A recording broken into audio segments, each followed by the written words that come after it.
ఒకసారి ఒక చిన్న గ్రామంలో రమ్య అనే యువతి మరియు కిరణ్ అనే యువకుడు ఉండేవారు. రమ్య చాలా నిశ్శబ్దంగా ఉండేది, తన పనిలో తానే మునిగిపోయేది. కిరణ్ మాత్రం ఎల్లప్పుడూ చలాకీగా, అందరితో కలిసిపోయే స్వభావం కలవాడు. ఒకరోజు గ్రామంలో జరిగిన ఒక సమావేశంలో రమ్య తన పని గురించి మాట్లాడటం మొదలుపెట్టింది. నేను గ్రామంలోని పిల్లలకు చదువు చెప్పడం ప్రారంభించాలనుకుంటున్నాను. కాని నాకు ఎవరి సహాయం అవసరమో తెలియడం లేదు అని రమ్య అన్నది. కిరణ్ ఆ మాటలు విన్నాడు. నీ ఆలోచన చాలా మంచిది. నేను నీకు సహాయం చేస్తాను. పిల్లలకు చదువు చెప్పడంలో నా దృష్టి కూడా ఉంది అన్నాడు.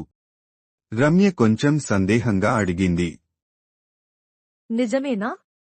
నీకీ పనిలో ఆసక్తి ఉందా? ఇవ్వాళే చూద్దాం. పిల్లలతో మొదటి క్లాస్ ఎలా ఉంటుందో చూద్దాం, కిరణ్ ఉత్సాహంగా చెప్పాడు. ఆ రోజు మధ్యాహ్నం ఇద్దరూ ఒక చెట్టు క్రింద పిల్లలను కూర్చోబెట్టి అక్షరాలు చెప్పడం ప్రారంభించారు. మొదట్లో పిల్లలు పట్టించుకోలేదు, కాని కిరణ్ ఆటలతో కలిపి వారికి పాఠాలు చెప్పడంతో అందరూ ఆసక్తిగా విన్నారు. రమ్య గమనించింది.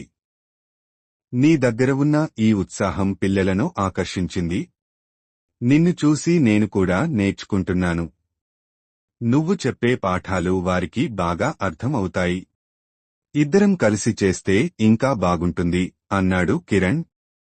కాలక్రమంలో రమ్య మరియు కిరణ్ కలిసి పాఠశాల ప్రారంభించారు.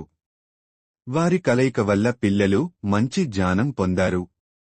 అంతేకాక ఒకరి నమ్మకం మరొకరిపై పెరిగి అది వారి జీవితంలో మంచి మలుపు తీసుకొచ్చింది. ఈ కథకి ముగింపు: నమ్మకం, సహకారం ఒకరిని ఒకరు బలంగా మార్చే మార్గాలు. రమ్య కిరణ్ కథ దానికి మంచి ఉదాహరణ.